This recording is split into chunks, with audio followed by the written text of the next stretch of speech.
Hello, and welcome back to the podcast where you are invited for lighthearted conversations about things that matter as you seek to live your most meaningful, beautiful, and joyful life. I'm your host, Dr. Edie Wadsworth, and I hope you enjoy your stay here at the House of Joy. Hey, everybody. Welcome back to House of Joy. I'm so happy to be here, and I think this is going to be an episode you're going to be interested in because I had this, well, actually, let me just share the context. My dear friend Tanner Bell is here, and he's going to be interviewing me.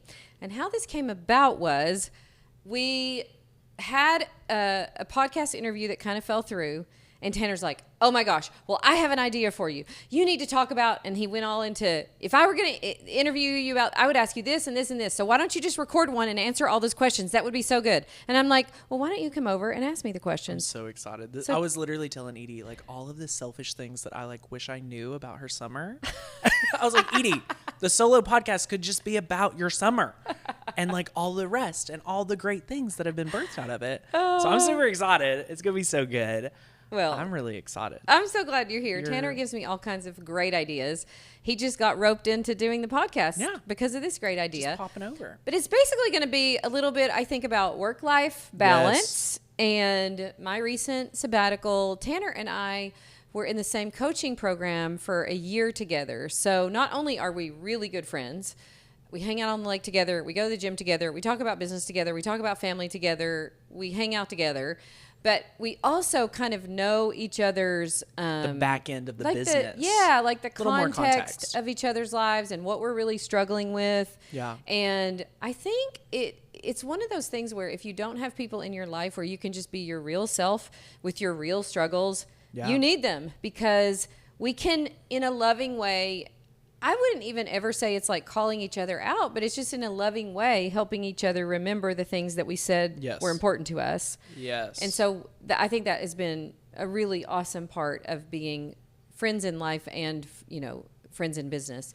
So with that said, I think you're this way too. We both have a tendency to overwork. We overwork, and I think it's really easy. What I find both of us doing, going back and forth with each other, is like, yes, we love to work, but is it the most important? Right. And I think we're both at a place where I just adopted all three of my babies, so I can say this, that I'm in a different season than like work and money isn't the first number one thing. Yeah. It's probably not been your... It never has been. It's never been your driver. No. Probably since you retired from practicing medicine, right? To homeschool your girls. So it's like so interesting, like having deeper relationships and deeper. So like we both love to work and we have so many other things we're passionate about. Yeah. So as we both show up at the gym every day, like this crazy idea we want to do, I see you always like catching me and be like, oh, is that enough? Or, oh, you have life circumstances. And I'm like, oh, you have plenty of time to work. Like, you know what I mean? Like we're just really helping reassure that we all are focused on the right path where I think society really does push us to overwork. It's so common to want to get our worth from our work. Yes. And it's hard to keep it centered. And I think you and I both have this similar kind of in our backgrounds where for me, I learned that kind of overachieving, over-functioning was a way that I could like create safety for myself and create some, you know, feeling of worthiness for myself. And I'm very aware of it, which I think is great. But I also know that my tendency is to do that. Now, here's the caveat. If you look at the hours I actually work, most people would go, yeah, you're not working too many hours. But what I have had a tendency to do is overthink about it, and it's the capacity thing. And last year I was trying to take some like real time off, like meaningful time off where I wasn't thinking about work, I wasn't checking in really or whatever. And I finished like whatever my 4 or 5 weeks that I was supposed to be off, and I was still exhausted and I was still kind of sick. Yes. And what happens for me is my body tells on me. And my adrenal glands, I'll start to go into like adrenal fatigue, and then I'll end up getting sick and all of that. So my body will kind of tell on me when I'm not really, you know, being honest with myself. So this time when I was thinking about it, and the other thing that I want to say for both of us is we both have a high capacity, but we both have really full lives. So I have 9 kids and like family that I love and adore being with and love to show up for. Yeah. And never want to say no to anything for them. And you just adopted 3 babies. Your adoption. Yay. We love it. Both Tanner and I have adoptions final in the last 2 months. So praise God. Praise the Lord. Oh. And Tanner adopted 3 babies at one time. So you've got a very full life. And we both really know what matters to us. And we want to show up to our lives. And I think it's interesting. Like, I've been working online for a decade or more, as have you. Yeah. And we still struggle. Yeah. Like, yep. That's, I think, the thing that is really shocking for me. Yeah. Is like, we've been showing up every day for over a decade and we still get in the struggle. So what I would love to do is start with, at the end of your time off last year. Yeah. You intentionally wanted to take the time off. Mm-hmm. But you filled it with a lot of things that no one would agree was rest. Yeah. And you ended tired. Yeah. Looking back, were you trying to avoid something? Like, what do you think, looking back, what would you have done different? Yeah. I mean, that's a good question. I mean, first of all of the things that I end up doing, I love and they're fun. And you know, when I look back at the actual things that I did, it was so awesome and so fun. I just think what I sometimes fail to give myself is enough downtime, enough brain rest, enough true rest. So I actually think I could have done exactly the same things in a different way. Yeah. And created for myself a lot of like brain downtime. Right. I think what happened instead is I did all the activities that I wanted to do, but then still stayed really engaged with, you know, all the stuff that was going on in my business and all of that. And so this year I really wanted to, and I have enough help in my business where I could do this. I really wanted to take some true time off. Yes. Where I wasn't showing up for team meetings. I wasn't interacting, telling everybody what my ideas were and here's what we should do. I think I missed or took off like 3 full weeks. Love it. More than that if you count the funeral and stuff. So I was probably off like 3.5 weeks, but I mean really disengaged. Yeah. But I think you showed up for it very different. Well, here's what happened. I don't know if I told you this. I spent a whole, I think, 2 coaching calls with my one-on-one coach about what I wanted the 3 weeks to look like. Wow. How I wanted to show up, how I wanted to feel. What I wanted to experience for myself in those 3 weeks, how I wanted to feel when it was done, really rejuvenated. And here's how I know. When I am fully rested in the appropriate way, the ideas just start bubbling up. Yes. And I had been in a dry spell. A dry spell where I felt like I want to create some new things, but it's not just coming to me. Right. So I know I need to disengage, have some margin, more downtime. And then I knew that it would come if I would just kind of trust the process. So I think this kind of opens it up to a concept like slowing down to speed up or slowing down to create, you know what I mean? Because sometimes, and I think for business owners and people going through certifications and building a business, like you do all of this work and you don't see the fruit of it right away. Right. You're building a foundation, and for you, you're building, you know, a higher level. You know, whatever the next level is, whether it's business or personal or creative, writing, whatever it could be.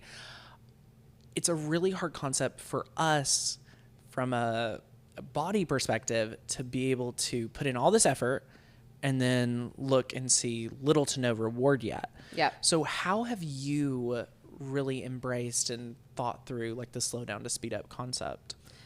Yeah. I think, again, for me, it's that I have always kind of had such a deep well of creativity where I felt like almost like in a supernatural way, I'm just always like full of ideas. And I don't know if I've ever met anybody, probably besides you and my friend Ruth. You're probably the only 2 people I've ever met that I feel like have as much of that as I do or more. Like, sure. you are also just such a fountain.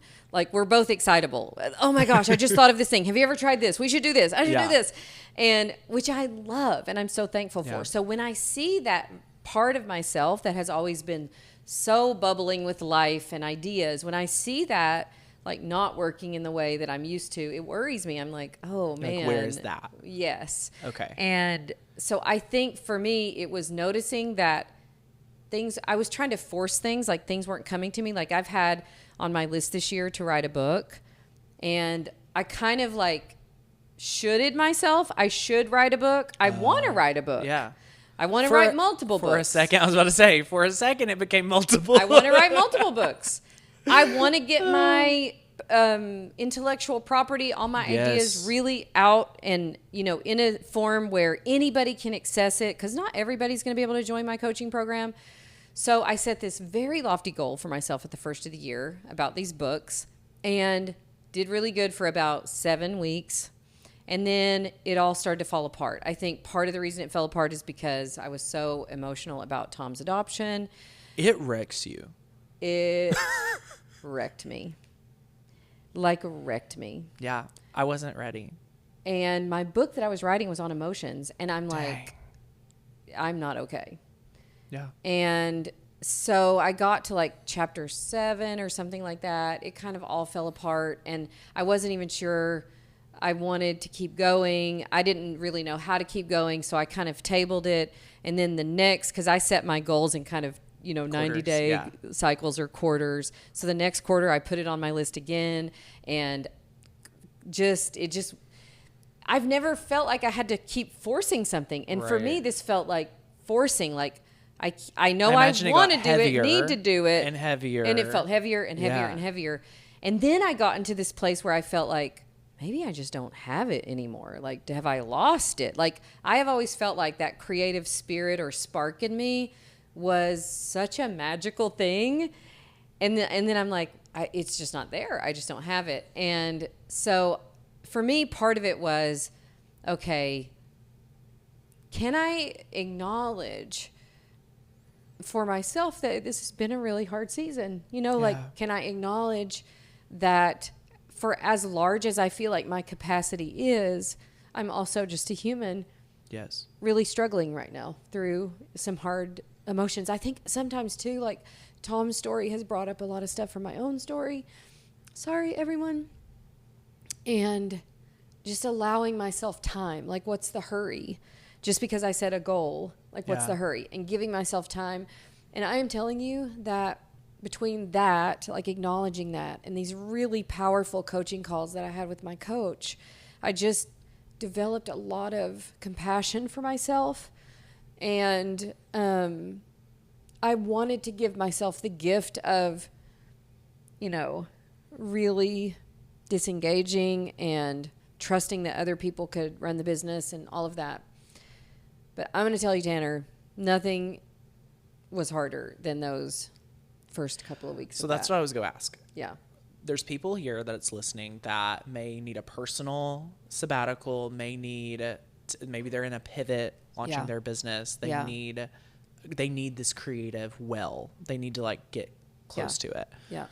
What were some of the thoughts that when you wanted to open the laptop, when you were wanting to dive in, whether it was thoughts you pre-decided to think and really practice, or you did it before or during, what were those thoughts that you held on to, whether they were thoughts about yourself? Because what I find when I'm wanting to also take time off and enjoy my kids, I get very scarce, like, oh, how's it go? How's it run? How's the trains running? And I just want to like dive in. And what we do know is one thing leads to another. Yeah. If you open the laptop, if you get started, it could take, for me personally, I would love to know what you think. It can take me 12 to 24 hours to reset after just checking in. Yeah. To try to get back to a state of like truly being present with my family. Yeah. Yeah. It's interesting because for me, I don't think I I mean, so you and I have very similar businesses in a lot of ways, very similar size businesses, very similar commitments to people that we pay that depend on us. And so the pressure of that, the capacity to hold the pressure of that can be a lot. Yeah. And what I wanted to practice on purpose was acknowledging that, but also asking myself, but also how can it feel light? How can I just trust that whatever's supposed to happen is going to happen? One of the thoughts that I have been working on actually for a couple of years that I think my brain is still trying to wrestle with is when I grow myself, meaning grow myself in the ways I need to grow, which means taking time off and resting and rejuvenating and, prioritizing things that are fun and enjoyable. When I do that, what if it just grows every part of my life, including my business?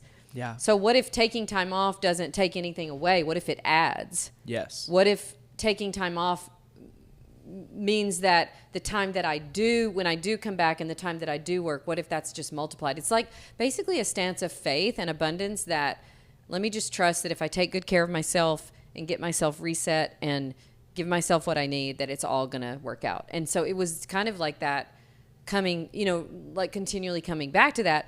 But the first bit of it, and I think part of it too is because I have a little bit of an atypical brain, and my brain likes the constant stimulation of the different parts of my business. So not having that was like, I felt flat. Yeah. Do you know what I mean? Like, do you feel, I've never asked you this. Do you feel like every 6 months you're doing a totally different part of your business? Like we all have the same parts, but it feels like it's constantly changing and evolving. And I think that's why we love it. Yeah. How we maintain it. Yes. Our marketing always evolves. Our content evolves. Yeah. Yeah. And then you don't realize, like for me, I think it has worked so well with my type of brain. It's been so good for me. I've learned how to really, appreciate the parts of me that other people might go, well, that's a quirky way to think, or that's a quirky way to live. And for me, it's like, no, these are my superpowers. Like I really do think that it's helped me in so many ways, but also it can be a little bit of a dopamine thing. And so I think I was feeling flat in the first few days, and just being able to sit with the discomfort of that was really powerful. Yeah. And it took, and of course, you put into the mix that we were grieving. My brother-in-law died, and it was being with family and grieving and allowing for all of the hard emotions that come up when you're in a season of that. And then the hard emotions that were coming up because of what I was, trying to do to kind of reset myself. It didn't feel very glamorous, to be honest. It didn't feel great. And But on the other side of that, I so enjoyed being with my family. I am telling you, if you could look at my Oura ring during that time, I was sleeping like a baby. Wow. My heart rate was so low. My HRV, my heart rate variability was high. I was in, I would say after, 7 days, 10 days, I got into this zone of like, oh, I could get used to this life. Dang. Like I got into a zone where it was like, this is so good. And just the ordinary everyday, taking walks, sitting in the sun, building bonfires. Because the house that we have in Minnesota is kind of more like camping a little bit, We were playing pickleball. We were playing cornhole. Like the excitement of the day was that. Yes.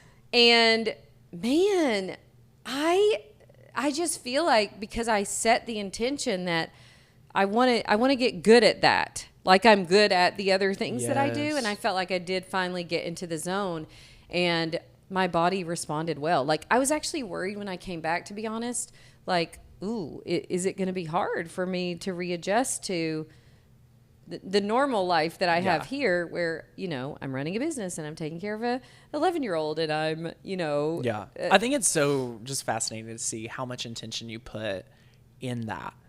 2 coaching sessions with your one-on-one coach. Yeah. Who knows how many journaling sessions. Yes. Edie really started talking about this, a month or 2 before. Yeah. Especially your thoughts that you wanted to practice about your team. Yes. And the belief you have in them. And I think that. And trusting that my clients would it's an example. It's You're an example leading. for them that my clients would be like, oh, I'm so glad she's taking some time. Yeah. I think all of that. And I think for all of us, whether you're running a business or not, and it's a little bit of, just to be honest, like we have this sort of self-importance, like we think this is not going to function without me. And I'm telling you, my team did amazing and my clients are amazing. They got some amazing results while I was gone. We were doing a challenge inside the group that my team was running, and it went so good. And when I got back and I was reading the comments of that, I'm like, they've had their best month since I've been gone. This is amazing. Yeah. It's like your kids when you have trained them really well and they just, you're just so happy with, their progress. And so, yeah, it felt like that. And even though it was a little bit of a rocky start, I do feel like once I got in the groove of it, I was really in the groove of it. And to be honest, I've been back.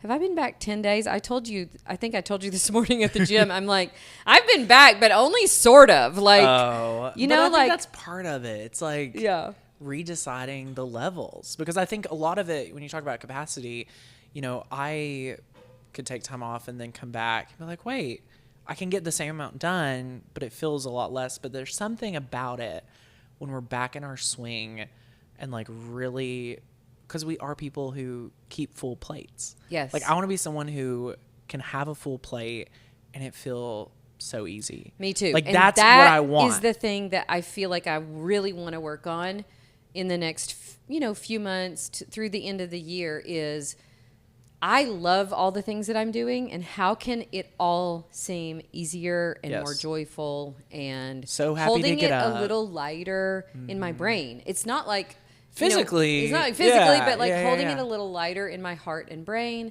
Well, I noticed the days that so our company, it's a craft company, so we work a lot in the holiday season. Yeah. Like day after Christmas, Black Friday. So I give my team 2 weeks off in the summer. Yeah. Now the past couple of years, this, I would work to make up for that. Yeah. Because I'm like, this is their time off. I'm working. Yeah. You're off. I'm on. Yeah. And I would take time off. Others will have time. And this year, I unplugged too. And I was like, the mornings I would wake up, I'm like, this is so light. Like, I was like, wait, I could get to a place where I have this like on the daily. Yes.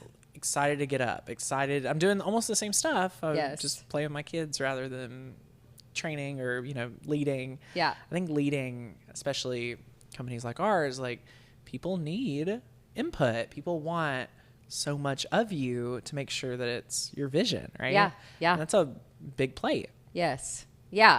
And it's funny because when I got toward the end of mine, I still hadn't had what I felt like was like the download. My creativity has come back. I have ideas again, like I still hadn't really experienced that. And, but I really wasn't worried about it. I just kept trusting like, oh, I'm sure it'll come. And I ended up we got these, flight cancellations and flight delays. And I ended up having this stretch of time at the airport, which was like 5 or 6 hours.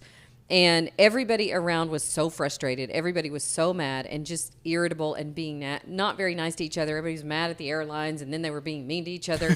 And I thought, I need to give my brain a little bit of a reset because I don't want to spend the next 5 or 6 hours like that. I want to spend this time. I had my journal with me. I had my computer. I'm like, I just want to, press in, get ready for the next week, do some journaling. And that 5 or 6 hours that our flight was delayed, canceled, and then we ended up leaving was when I felt like, oh, I finally got what I felt like was this flood of, ideas that I felt like were so inspired. And it kind of made me feel, it kind of confirmed what my body had already showed me, which was, yes, when you give yourself what you need, it comes. That well is always there. And I think just believing that, like I just went through a spell where I was kind of doubting that it was still there, but just believing that that's always there. It's always accessible. I remember when I was writing my memoir, I would have kind of dry spells. And I read a book, and I think it was it Stephen King? He has a book on writing. I can't remember if it was Stephen King or somebody else. Some of my writer friends will know the answer to this. I think it was Stephen King. But he basically was like,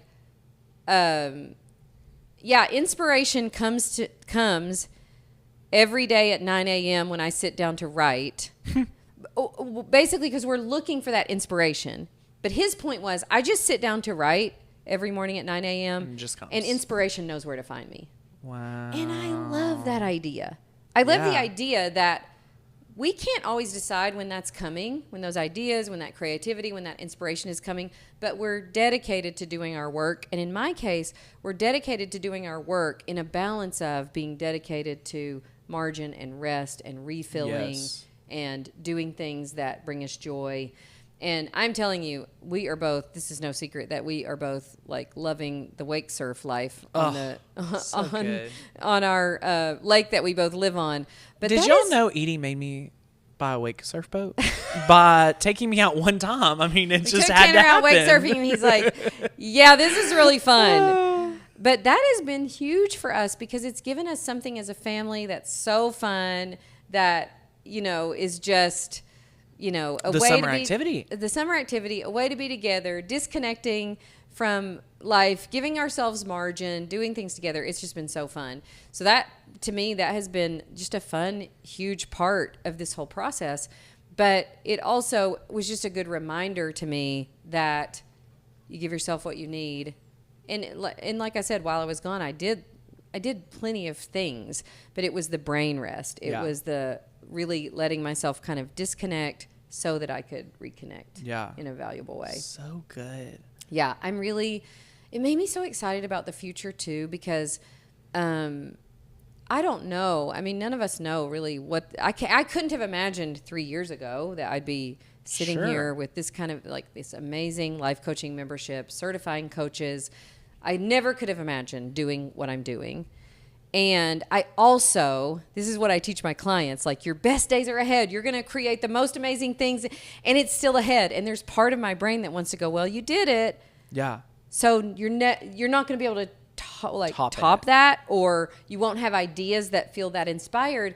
And this kind of opened the door to like, what if I can't even imagine what's 3 next? Years from now? Not just in business, but in relationships and what it's going to be like when my grandbabies are a little bit older. And like to not be able to fathom the life that you've been given, the life that you're creating, to know that your best days are ahead. And I love thinking that way. Like, what if the level of connection that I have right now with Stevie won't even compare to what it'll be like a few years from now? And what imagine Tom driving you around. Like, imagine Tom as a teenager driving a car and having Why do I want to cry? A date. It makes me want to cry. Yeah, but he's growing up. He is. He is, Tanner. But you know what I mean? Like that level of joyful anticipation of what's to come in all parts of life. Because it's expansive. Yes. You have no idea. We really don't. Yes. We really don't. I mean, for you, imagine your boys as they're growing, how that will, Edie, how your January, life will change. we didn't even know about little Colton. It's our baby. Know. He just turned 6 months. He's but so cute. My verse of the year was Ephesians 3:20, and it's pretty much that. Like you have no idea. You can't even fathom or think. Exactly. And it's all just laid down at the feet. The gifts that God has for you. Yeah. Yeah. And I think embracing sort of that mindset and that heart set, in a way, I think it has brought me back to my work with a little more detachment of the results. Because you can only do your part. Because I can only do my part. But just so enjoying the process and sort of that joyful anticipation of like what's to come. But what the shift I think is that it's not if it's coming. Yes. It's not if. Yeah. It's coming. Yeah. You're just showing up and doing your work. Yeah. What could happen in 3 years, 5 years? Yes. You're so detached from it because you know it's coming. Yes. Whatever it is. Yes. Whatever the deeper relationship it is, all of it. I have one follow-up question that I want to end with. Yeah. I've heard you talk a lot about the thought about expand yourself, you expand your life, your relationship, your business. Yeah. Where did that come from?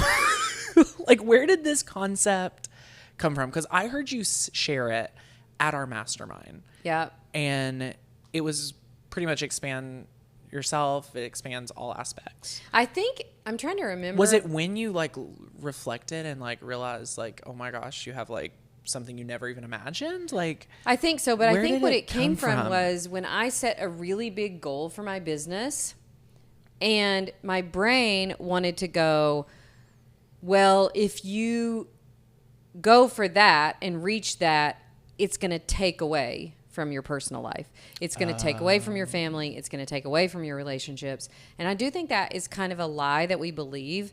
And I think it was Megan, my one-on-one coach. I can't remember. Or maybe it was Stacy. One of my coaches said to me, but what if that's not true?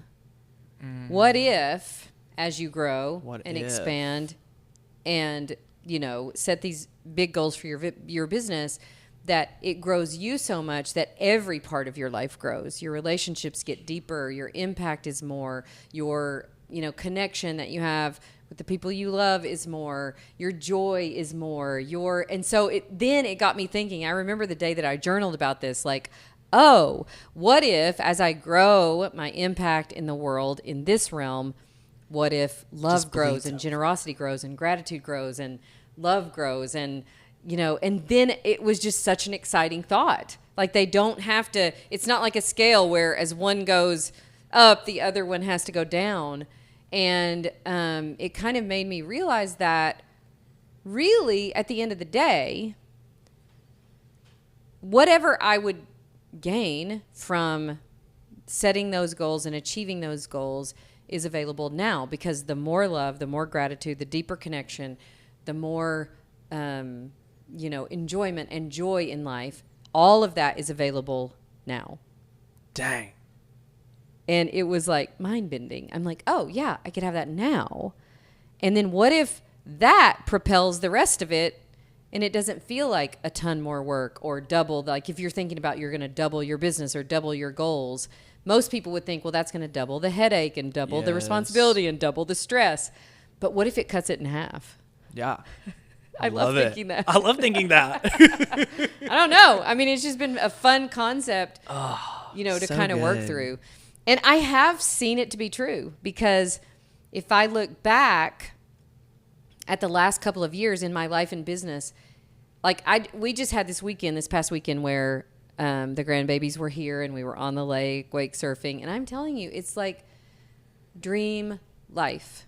Being able to spend time with people you love, doing things you love, enjoying life, really appreciating every little way that little baby smiles, appreciating every little thing Eli does, like really relishing it, savoring it. To me, I don't know if I would have had the capacity for that 2 years ago, 3 years ago. I feel like I'm growing my capacity to experience more, even in the same experience that I might have had 2 years ago. Dang. Like my experience of it feels deeper, more meaningful, brings tears to my eyes. Like, yeah. The mundane, just the little tiny moments with, that we spend with our kids and with our grandbabies. I mean, even as Tom was getting out of the car today for school, we'd had such a hilarious talk on the way to school about the truck he wants. And I finally was like, Tom, you're 11. You're not getting a Ford F-250 right now. But he found, the one he wants. The exact one he wants online. But he was so cute, like just the cute way his hair curls and the way his little blue eyes sparkle. Yeah. And as he was getting out of the car, I, snap a little picture because I just want to remember that. And I guess what I'm saying is that I don't know if I could have experienced the magic of just like school drop off. It felt like you've been doing it 30 years. A magical moment. Well, I have been doing school drop off 30 years, so I should be good at it by now, but I'm still in tears. It's amazing. And that's the thing that I think that I notice when I'm not too stressed out, when I'm not overly tired, when I'm not overwhelmed, is that my ability and my availability and my presence for these really magical everyday moments is so heightened. And so good. Anyways, I don't want to lose that. If you're not crying at school drop off, you're not living your life. You're not living the best life. I mean, come on, let's go. I love that. Yeah. So it has been a really impactful. It's been a really impactful summer. I think it has shifted me in a really. I think you're gonna look back. Good way. Not even 3 years, 2 years to the summer, about what you thought, what you developed. It's good, y'all. I know, but I think you're going to look back and just be so appreciative. I'm interested to see next summer what it's going to look like. What it's going to look like? It's going to be good. We'll see. It's going to be so good. Probably be a lot more of the same. And I'm so thankful for you, Tanner. I am so thankful for our friendship. I'm so thankful for Courtney and your babies and just your life and your example of doing this well, of, using your gifts to the fullest. You're such a blessing to so many people. You bring so much energy and joy and just aliveness to everything you do. And so I'm really thankful. Thank you so much. Thank you for this idea for this podcast today. Grateful for you and Tom. I am very grateful for Tom. I feel like we would not be near as good of friends without Tom. So he's like, I know. It was my way into the family. I'm Edie's 10th child. Yeah, we have Tanner. We have Tanner's location in our phone. Tom is often stalking it, but I'm telling you what, your influence on him has been so powerful. The interest that you've taken in him, the time that you take. I mean, he thinks you guys are just friends. Like, I mean, you are. We are. You are. What are you even saying? I know, but what I'm saying is, he's like, yeah, Tanner's coming down. We're going to ride jet skis. I mean, just like we're just pals and buddies. And yeah, you've been such a great influence on him. Was it last Saturday that you had him? No. What was the middle of the week? It was literally the middle of the week. It was the middle of the week. Wednesday. It was the day before school started. We had to do our last day of summer. You did your last day of summer together. Come on. He loved it, and I ended up going to pick him up at your house, and he's sitting there amongst you guys with your babies. With all our babies. And little Carson, where'd Tom at? Where'd Tom? Your babies do love Tom. Just in the middle of the day, middle of the night. Tom jet ski? And they love watching him on the jet ski. Oh, it's precious. It is precious. I do not want anything more. We took our first boat ride. I finally convinced Courtney.